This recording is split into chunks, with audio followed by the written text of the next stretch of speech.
Hello students, let me introduce myself, Avani Devarankar. This is your first lecture for 11th, and because of all these critical circumstances, we are meeting for the first time, that too on a video lecture, because now we have to start with our syllabus. Right? So, we'll revise definitely the same thing and we'll meet, but अब थोड़े से basics जो हमने already सीखा है उसकी revision और NCERT से थोड़ा हमारा पहचान, right? We'll get acquainted with the terminology, language of NCERT. So we are starting. You can go on observing the lecture 2-3 times. While discussion, you are supposed to refer NCERT. NCERT के book की link मैंने आप लोगों को group पे share की है. So you are supposed to download that book. I'll tell you which page number we are following. I'll give you some dictations. I'll give you some flowcharts on the whiteboard. Right? So you are keeping one classroom, particularly for botany. Right? We are discussing mainly botany and genetics area. 11th का botany थोड़ा ज़्यादा critical है, like vast है, information बहुत ज़्यादा है, लेकिन हम revision कर करके उसको cope up कर सकते हैं. So you just follow the instructions because 10th के बाद आगे अब जो पढ़ाई की मेथड है वो स्टेप बाय स्टेप मैं आपको बताऊंगी, राइट? लेकिन सबसे पहली बात है हमको अंडरस्टैंडिंग पे बहुत ज्यादा जोर देना है. इट्स नॉट ओनली रट्टा, इधर का पढ़ लिया उधर लिख के आ गए. वो मेथड से नीट आप क्वालिफाई नहीं कर सकते हो. सो आपको सबसे पहले अंडरस्टैंडिंग पे ध्यान देना है. एनसीईआरटी बार बार पढ़नी है. हम आपको एक रेफरेंस बुक देंगे, वो भी आपने पढ़ना है. Along with that, differences लिखने हैं, डायग्राम प्रैक्टिस करना है और बार बार MCQs, मल्टीपल चॉइस क्वेश्चन आपने सॉल्व करने हैं. So gradually, one by one, day 1 को मैं ज्यादा आपको बोलूंगी नहीं. पूरे साल में हमने क्या करना है, बस आई एम इंट्रोड्यूसिंग यू कि हमने किस तरह से जाना है. ठीक है? So in first lecture, we are starting with cell, ultra structure of cell. अब सेल ये लेसन आप सालों से सीख रहे हो, सालों आपने सेल का डायग्राम ड्रॉ किया है. So let us revise. आपने जो सेल अभी तक सीखा है वो सेल आप कितना याद करते हो वो मुझे थोड़ा टेस्ट करना है. So I am giving you 2 minutes. You pause your video and draw a plant cell and an animal cell. But the condition is you are supposed to label each diagram. Plant cell के लिए आपने 10 label करवाने हैं और animal cell के लिए भी आपको 10 लेबल करवाने हैं. Right? So let us see. आपको 8th, 9th, 10th में जो सेल आपने सीखा वो आप कितना याद कर पाते हो. You are drawing animal cell and a plant cell, each with 10 labels.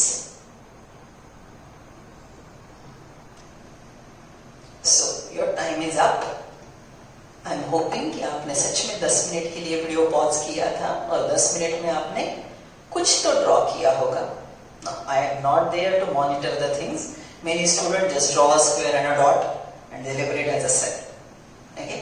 बेटा वो तो second या third standard की बात है.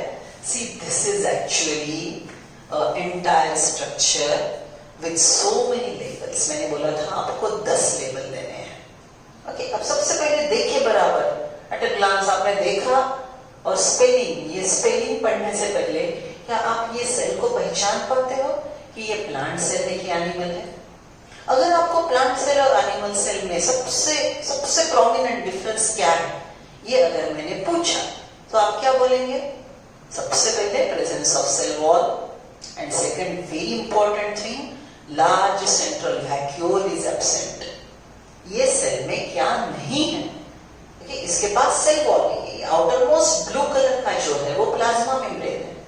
सो इसको सेल वॉल नहीं है. राइट? इसमें सबसे बड़ा स्ट्रक्चर हमको क्या दिखाई दे रहा है? न्यूक्लियस. इसमें बड़े बड़े वैक्यूल्स नहीं है. So absence of cell wall and large central vacuole is characteristic feature of animal cell. चलो देखते हैं, आपका डायग्राम चेक करो. ये मैंने 3 डायमेंशनल डायग्राम आपको बताया जो आपको एनसीईआरटी के बुक से रिसेंबल करता है. आपका diagram obviously I am expecting 2 dimension, मतलब ये सीधा कट किया तो जैसे दिखेगा। सो लुक एट दिस, ये एरिया पे ध्यान दो आप आपके डायग्राम के लिए। Look at this, the outer most blue coloured one, ये डार्क ब्लू कलर का जो है, राइट, ये है plasma membrane. What is this? Outer most cell membrane, plasma membrane, plasma lemma.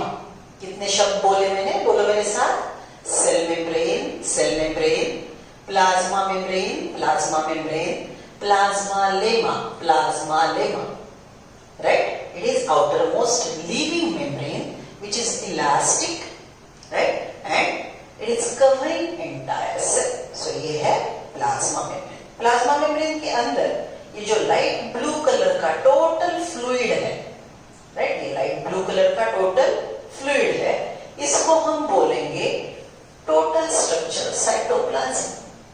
Fluid present in a cell is cytoplasm. Okay, और ये सबसे बड़ा प्रोमिनेंट स्ट्रक्चर, ये सबसे बड़ा प्रोमिनेंट स्ट्रक्चर, देखो इसको भी कट करके बताया है। तो ये पूरा राउंड स्ट्रक्चर रहेगा। ये इसका भी जो पर्पल कलर का वॉल है वो न्यूक्लियस का वॉल, न्यूक्लियस का मेम्ब्रेन, न्यूक्लियर मेम्ब्रेन। देखो आप बोलते हो कि बायोलॉजी में टर्मिनोलॉजी बहुत है, लेकिन बेटा टर्मिनोलॉजी बड़ी मीनिंगफुल होती है। सेल का मेम्ब्रेन, सेल मेम्ब्रेन, न्यूक्लियस का मेम्ब्रेन, न्यूक्लियर मेम्ब्रेन, माइटोकॉन्ड्रिया का membrane, mitochondrial membrane. So the things are simple if you really mean them. आप उसको समझ के अगर ध्यान दो तो आपको कोई दिक्कत नहीं है रिकलेक्ट करने में। सो ये है न्यूक्लियस का मेम्ब्रेन, न्यूक्लियर मेम्ब्रेन। इसके अंदर ये जो पिंक फ्लूइड भरा है इस न्यूक्लियस का फ्लूइड, न्यूक्लियोप्लाज्म। देखो कैसे राइमिंग वर्ड है। सेल का फ्लूइड साइटोप्लाज्म, न्यूक्लियस का फ्लूइड न्यूक्लियोप्लाज्म, सेल का मेम्ब्रेन सेल मेम्ब्रेन, न्यूक्लियस का membrane nuclear membrane, right? Okay, so see plasma membrane, cytoplasm, nucleus, nuclear membrane, nucleoplasm, और न्यूक्लियोप्लाज्म में जो येलो स्ट्रक्चर है total, right, this total yellow is nucleolus. बराबर, ये शब्द यहाँ पे अब हमने सबको मिला के एक ही शब्द यूज किया है, न्यूक्लियस। बराबर, सो ये जो मैंने 2-3 पार्ट्स आपको बताया, nuclear membrane, nucleoplasm, nucleolus is totally called nucleus, right? चलो अब देखो, न्यूक्लियस के बाजू ये highly folded structure, greenish in colour, isn't it membranous? ऐसे मेम्ब्रेन पटल, मराठीमध्ये आपण म्हणू त्याला हाईली, जैसे कर्टन बिछाया है ऊपर से नीचे तक, बड़े बड़े, right, highly folded. Why?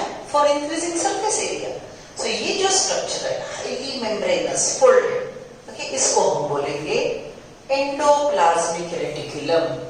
This structure is endoplasmic reticulum. Endoplasmic reticulum पे ये जो डॉट्स बताए हैं, साइटोप्लाज्म में भी ये डॉट्स है, एंडोप्लाज्मिक रेटिकुलम में भी है, इसको हम बोलेंगे राइबोसोम। यू प्लीज चेक कितने बच्चों को राइबोसोम ये शब्द याद आया।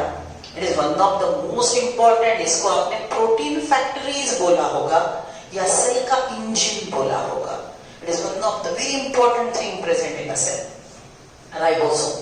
ठीक है, चलो अब ईआर के 2 प्रकार, एंडोप्लाज्मिक रेटिकुलम के 2 प्रकार याद करो। Endoplasmic reticulum which is having rough surface is a rough ER, RER, जिसके पास राइबोसोम्स है। ER के मेम्ब्रेन पे राइबोसोम अगर अटैच्ड है तो उसको हम बोलेंगे रफ ER, RER। अगर राइबोसोम निकल गए तो उसका वॉल स्मूथ हो जाएगा, उसको हम बोलेंगे smooth ER। So rough endoplasmic reticulum, smooth endoplasmic reticulum are types of ER. Okay, then next one, see Golgi body, दिखने में एक जैसा ही है, ये ग्रीन कलर का है, ये ऑरेंज कलर का, लेकिन थोड़ा शेप की तरफ ध्यान दो, isn't it C shaped, थोड़ा सा कॉन्वेक्स, बराबर? It is again multi-layered, it is Golgi body, is Golgi complex, बराबर? Then ये है वैक्यूल। एनिमल सेल में छोटे छोटे वैक्यूल होते हैं, साइटोप्लाज्म में दिख रहे हैं, देखो ये ग्रीन कलर का, ये ग्रीन कलर का, ये छोटे छोटे वैक्यूल्स है, बराबर? देन सबसे इंपॉर्टेंट वाला, राइट, सबसे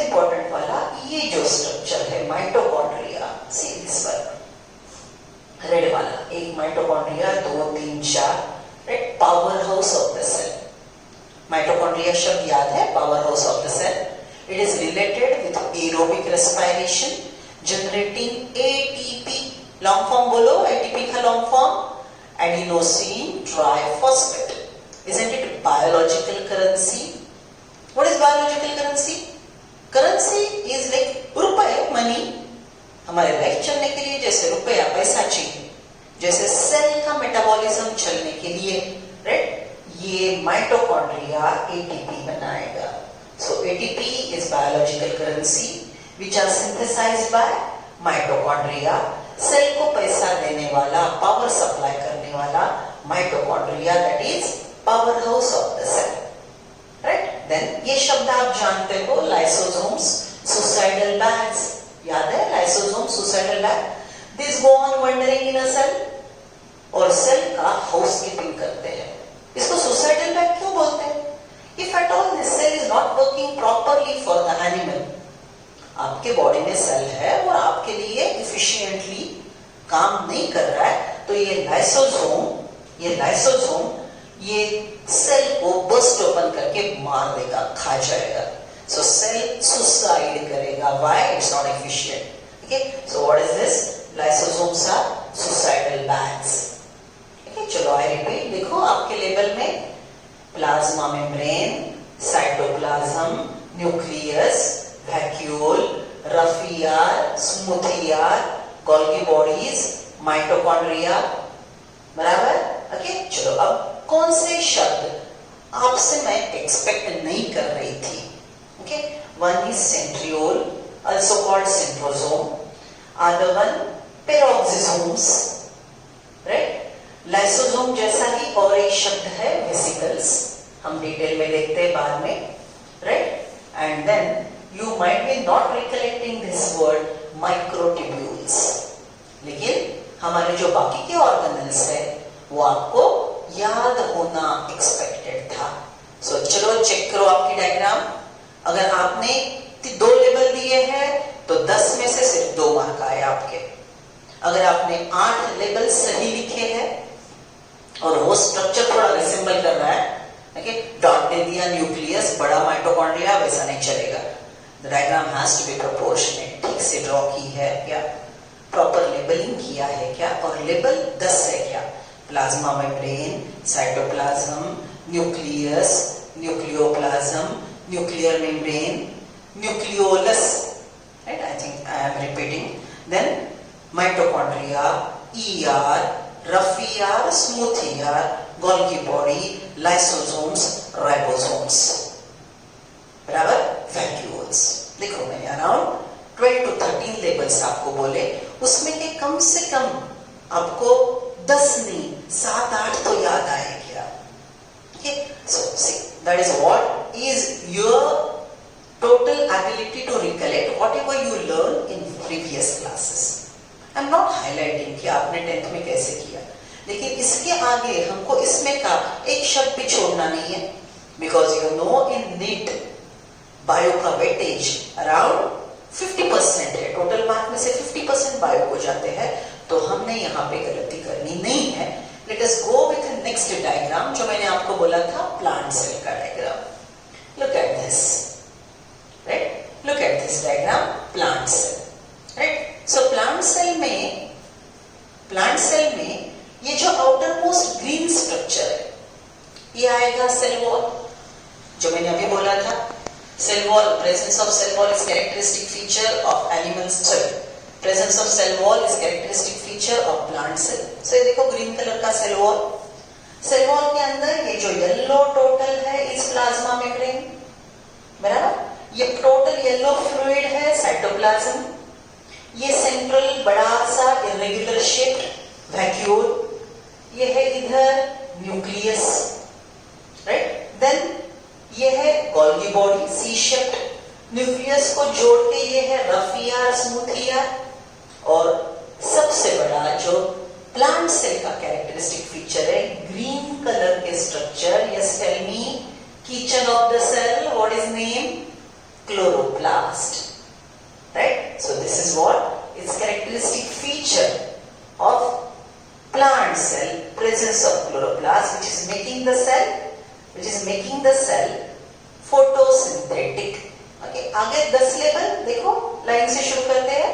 cell wall, outer most green cover, plasma membrane, cell membrane, plasmalemma, ये डार्क येलो कलर का, राइट, ये पिंक कलर का सी शेप स्ट्रक्चर यहाँ पे है, Golgi bodies, right. Then Golgi body में ही जुड़ के ये स्ट्रक्चर बना है वेसिकल, डिटेल में बाद में देखते हैं। This one peroxisome, it is additional part again for you. Large central vacuole, go down, dump yard for the plant cell. This one mitochondria, powerhouse of the cell. Lysosomes, then this one chloroplast. These are ribosomes, rough ER, smooth ER. और यहाँ पे nucleus के पूरे types लिखे, पूरे parts लिखे। Look at this. Nucleus का ये outer membrane, right, nuclear envelope, nuclear membrane, nucleus का फ्लूइड, न्यूक्लियोप्लाज्म, न्यूक्लियोप्लाज्म में ये डेंस स्फेरिकल रेड कलर का स्ट्रक्चर, न्यूक्लियोलस, राइट, और न्यूक्लियर मेम्ब्रेन का ये पोर, देखो दोनों एंगल से ठीक से देखो, ये न्यूक्लियस का सेक्शन है और ये न्यूक्लियस के मेम्ब्रेन का सरफेस है, बराबर। तो सरफेस पे ये पोर जैसे दिखाई देगा और सेक्शन में ये साइटोप्लाज्म और न्यूक्लियोप्लाज्म को जोड़ता है, right. So isn't it containing many labels, right? So this is what is basically expected from you, जो आपको स्कूल में पढ़ाया गया है। लेकिन एक बात बच्चों ध्यान में रखो, आपने जो स्कूल में सेल चैप्टर सीखा उससे कई गुना ज्यादा इंफॉर्मेशन आपको 11th के पहले लेसन में मिलेगी। ये चैप्टर आपको पढ़ते वक्त लगेगा कि आसान है, लेकिन एमसीक्यू सॉल्व करते वक्त आपको पता चलेगा कैसे छोटी छोटी चीजें एमसीक्यू पे बताई जाती है, right. Right, now come to something which is not yet known to you, right? So see, अब ये दो शब्द आप जानते हो, eukaryotic cell and a prokaryotic cell. What do you mean by eu? ये शब्द को अगर मैं तोड़ती हूं तो eu means true, karyo means nucleus, right? So यहाँ पे हम बोलेंगे eu is true, karyo is nucleus. जो ऐसा सेल जिसके पास सच्चा न्यूक्लियस है, ट्रू स्ट्रक्चर, जैसा सेल जिसके पास ट्रू डेवलप्ड न्यूक्लियस है उसको हम बोलेंगे यूकैरियोटिक सेल। जिसके पास ये वेल डेवलप्ड स्ट्रक्चर नहीं है, प्रिमिटिव न्यूक्लियस है, उसको हम बोलेंगे prokaryote. Pro, always remember, pro is a primitive structure, you is true, right. So what do you mean by true nucleus?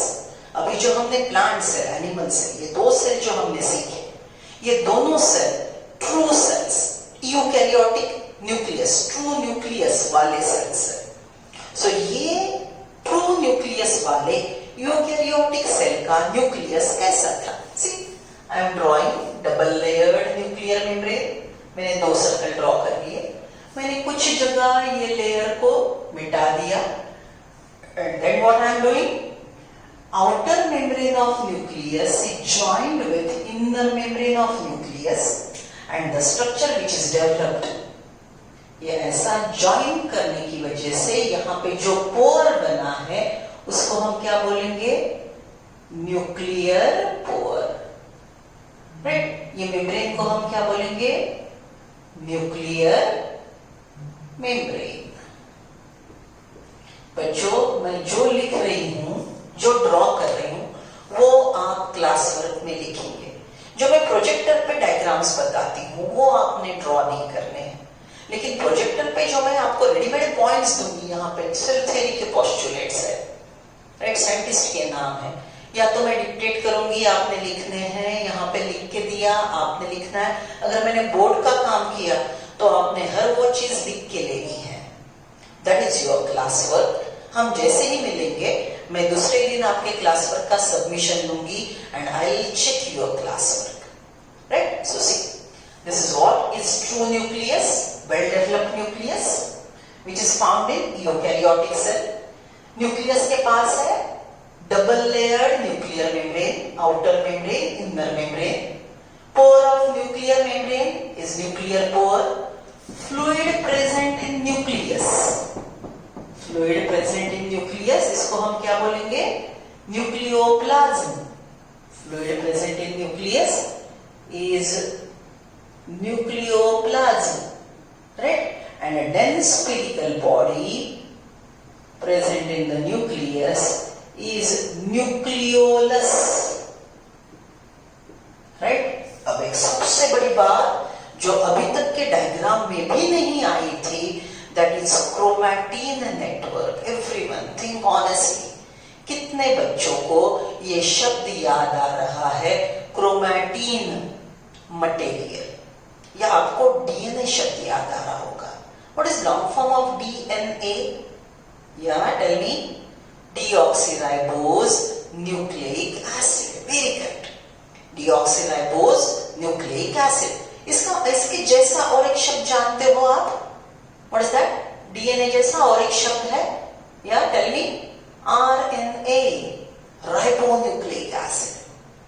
Genetic material हमारे सेल में जो जेनेटिक मटेरियल है, जो न्यूक्लियस के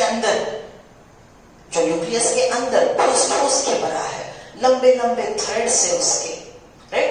वो थ्रेड सेल के अंदर न्यूक्लियस के न्यूक्लियोप्लाज्म के अंदर बिखरे पड़े हैं। ये पूरे थ्रेड जैसे स्ट्रक्चर को हम बोलेंगे क्रोमैटिन मटेरियल।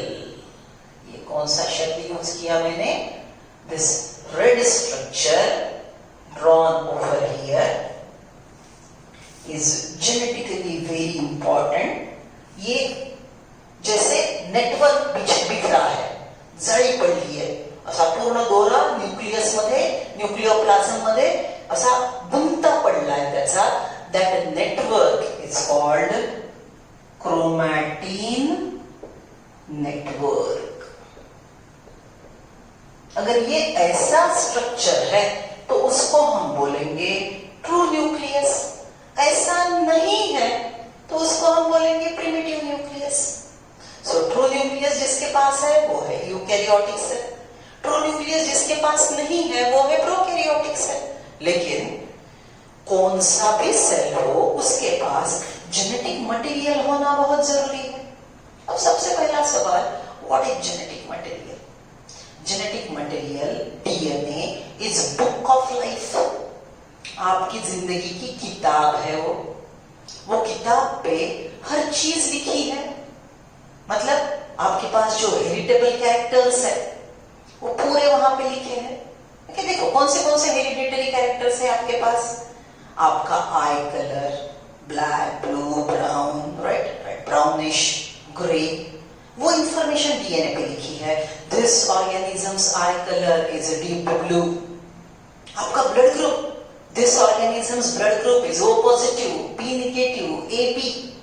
आपकी height, this organisms height is 6 feet. आपका skin colour, this organisms skin colour is very fair. ये पूरी इंफॉर्मेशन डीएनए पे लिखी है। तो डीएनए क्या है? पूरे सिलेबस में मैं यही एग्जांपल बोलूंगी। डीएनए क्या है? DNA is book of life. आपकी पूरी जिंदगी की किताब डीएनए पे लिखी है, राइट? सो ये डीएनए आपके सेल में अगर नहीं है तो आपका सेल काम नहीं कर सकता, बराबर? तो यूकैरियोटिक सेल के पास न्यूक्लियस के अंदर ये क्रोमैटिन मटेरियल जो डीएनए से बना है, ये क्रोमैटिन मटेरियल कौन से केमिकल से बना है? डीएनए से बना है। अब आप देखो, फिर थोड़ा कंफ्यूजन शुरू करेंगे। आप ये शब्द जानते हो, देखो, you know the word DNA, you know the word gene, you know the word chromosomes, and I added this word chromatin, isn't it? अब आप बोलेंगे मैडम एग्जैक्टली इसमें का कौन सा केमिकल जेनेटिक मटेरियल है? तो ध्यान में रखो, gene, chromosome, chromatin are made up of DNA.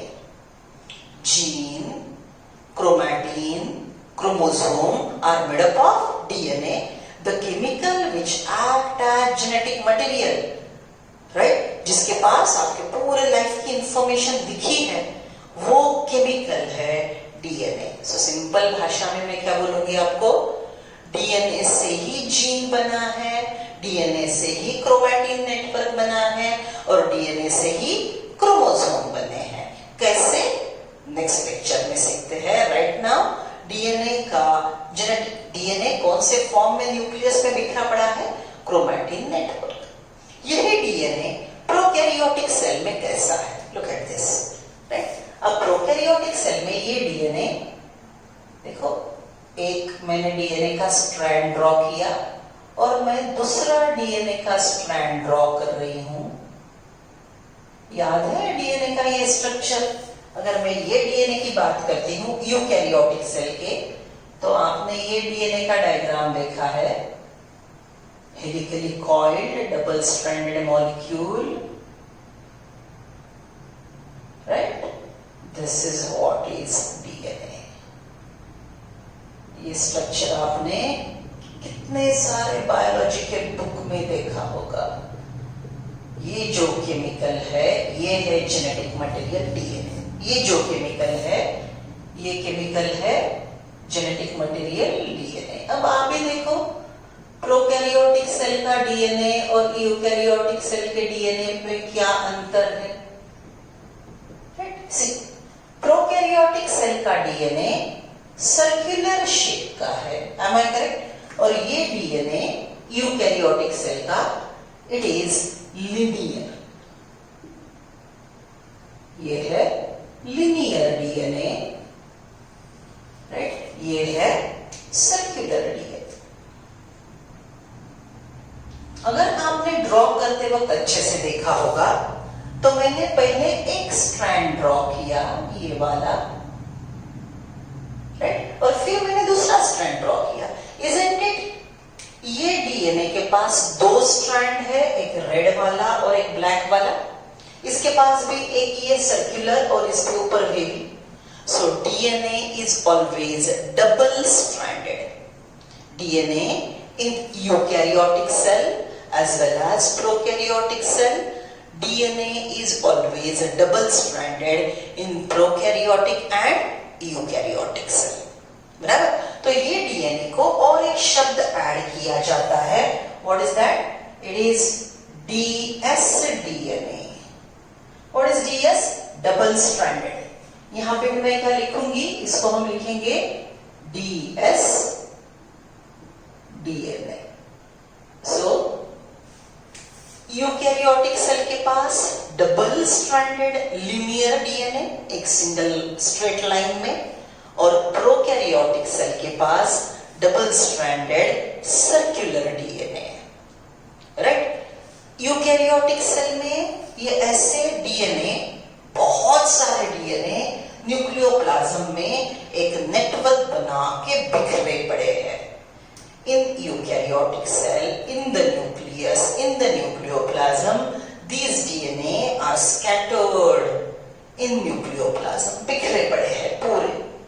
Eukaryotic cell में डीएनए का नंबर ज्यादा होता है। जैसे हमारे ह्यूमन सेल में कितने डीएनए होते हैं, 23 पेयर, 46, बराबर। सो अगर ये ह्यूमन सेल का न्यूक्लियस है तो इसके पास 23 पेयर डीएनए होते हैं। सो यूकैरियोटिक सेल में ये डीएनए का नंबर ज्यादा होता है, 2, 4, 10, जैसे ह्यूमन सेल में 46। लेकिन प्रोकैरियोटिक सेल में ये जो इंपॉर्टेंट डीएनए होता है वो हमेशा एक ही होता है। Right, so isn't it, you can write down, differentiate between prokaryotic nucleus जैसा स्ट्रक्चर। सो ये जो प्रोकैरियोटिक सेल का ये स्ट्रक्चर है, इजंट इट, न्यूक्लियस जैसा, तो इसको हम शब्द यूज करेंगे न्यूक्लियोइड। इसको हम शब्द क्या यूज करेंगे, न्यूक्लियोइड। अब देखो, आप जानते हो ऑइड, ऑइड, क्यूब जैसा, क्यूबॉइड, डिस्क जैसा, डिस्कॉइड, न्यूक्लियस जैसा, न्यूक्लियोइड। तो आपके बोर्ड में दो डायग्राम है, ट्रू न्यूक्लियस और इसको हम बोलेंगे nucleoid. Now write down question, differentiate between nucleus and nucleoid. Differentiate between nucleus and nucleoid. अब कैसे लिखेंगे डिफरेंसेस? देखो आपके आंखों के सामने है. True nucleus has nuclear membrane, nuclear pore, nucleoplasm, nucleolus and chromatin material. All these structures are absent in prokaryote. Then in the true nucleus, the membrane encloses distinct fluid. ये मेम्ब्रेन के अंदर अलग फ्लूइड है. Membrane के बाहर यहाँ पे क्या है? Cytoplasm. Nucleus is embedded in cytoplasm. बराबर. तो यूकैरियोटिक सेल के पास यहाँ पे साइटोप्लाज्म है और न्यूक्लियर मेम्ब्रेन के अंदर न्यूक्लियोप्लाज्म है. So in true nucleus, nuclear membrane encloses a fluid called nucleoplasm. Right? Here membrane is absent, hence nucleoplasm and cytoplasm differentiation is absent. Prokaryotic cell के पास न्यूक्लियस को मेम्ब्रेन ही है नहीं, तो ये न्यूक्लियोइड कहां पे है? साइटोप्लाज्म में डूबा है. Okay, so what you are writing now? In eukaryotic cell nuclear membrane encloses a distinct fluid nucleoplasm. इधर क्या लिखेंगे?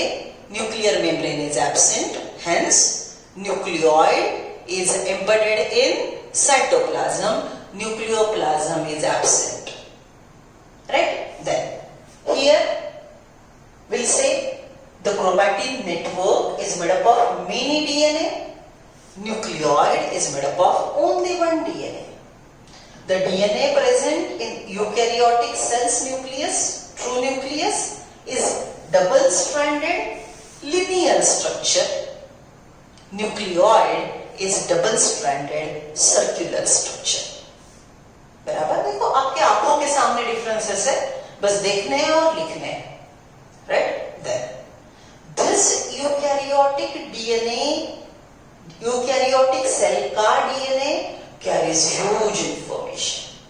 उसके पास ज्यादा डीएनए है, ज्यादा इंफॉर्मेशन है. इसके पास छोटा डीएनए है, छोटा इंफॉर्मेशन है. सिंपल. आप अगर यूकैरियोटिक सेल से बने हो तो आपके लाइफ की बुक लाखों पेजेस की है. अगर बैक्टीरिया का सेल कंसीडर करते हो तो उसकी लाइफ की बुक, राइट, 100 पेजेस की है. So it carries vast information, genetic information, because DNA is very big, many in number. Here only one DNA carrying little information. Right? This is well developed, this is primitive.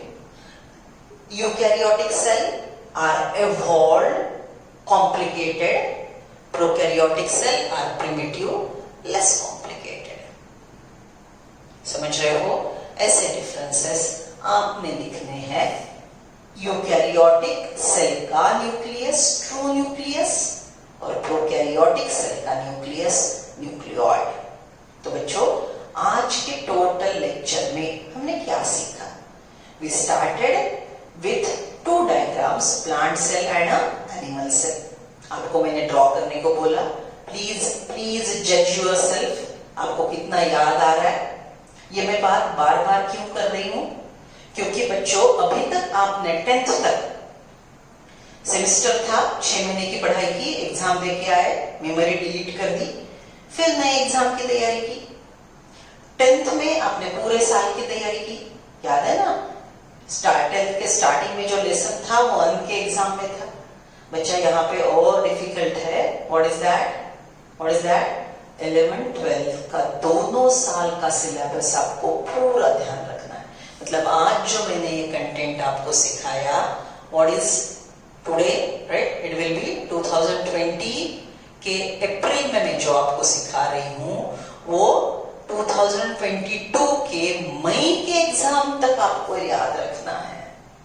Isn't it? ये 2 साल और total 4 subject, right. Total lesson का number अभी डराना नहीं चाहती हूँ, it's around 120, right. और ये पूरे 4 सब्जेक्ट की एग्जाम एक ही दिन में 3 घंटे में, बराबर. मतलब बायो का पेपर आधे घंटे का ब्रेक, केमिस्ट्री का पेपर आधे घंटे का ब्रेक, ऐसा नहीं है.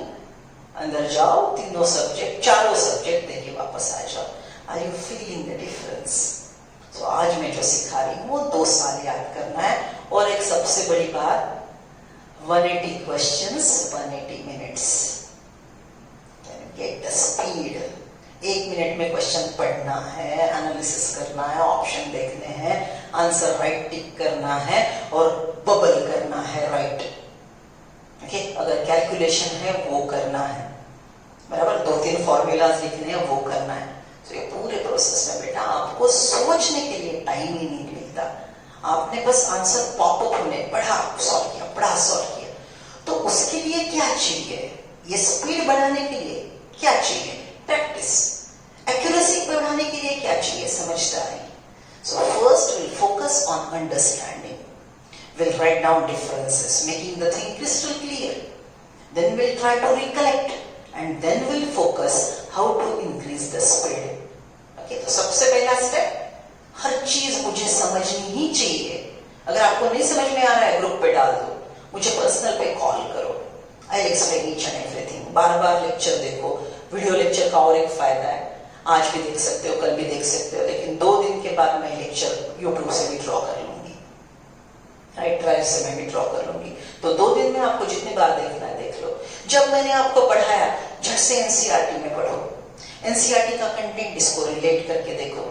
स्टेट बोर्ड का अगर कोई पुराना बुक आपको मिलता है तो वो भी रेफर कर सकते हो. मार्केट में नया जाके लाने की जरूरत नहीं, देखो आपके आजू बाजू कोई है, राइट. सो रोज का ठीक से पढ़ना. मैंने जो लिख के दिया वो क्लास वर्क में लिखना. Differences, draw the thing. Differences आपने सोच के लिखने हैं. मैंने अभी जो ओरली डिफरेंसेस बोले वो पॉज कर करके लिखो, राइट. एनसीईआरटी पढ़ना है, स्टेट बोर्ड पढ़ना है, राइट. नेक्स्ट लेक्चर में मैं फिर से ये रिवाइज करके आगे का पढ़ाऊंगी. आपको जो भी डाउट है आप ग्रुप पे डाल दो, वो पहले सॉल्व करूंगी, फिर आगे का लेक्चर होगा, राइट. एंड एवरी 2-3 डे के बाद 20-20 MCQ के हमारे टेस्ट चलेंगे, ताकि आपको अंदाजा आए कि आपने पढ़ने में कहां पे फोकस करना है. Okay, so today we concluded. Okay, rather अगर रिवीजन करनी है तो एनिमल सेल, प्लांट सेल, उसके 10-10 लेबल, राइट. उसके बाद ट्रू न्यूक्लियस, न्यूक्लियोइड, इसके डिफरेंसेस, ये बहुत ही बेसिक इंफॉर्मेशन मैंने दी. एक्चुअली एनसीईआरटी की अभी मैंने आपको एक भी लाइन नहीं बताई है, right. But we are going through the basics which are needed to read and understand the information given in NCERT, right. बच्चों please go through it, ask me doubt. जो नहीं समझा उसको सर्कल करके रखो, क्वेश्चन बना के रखो, post me, I'll answer them. Thank you.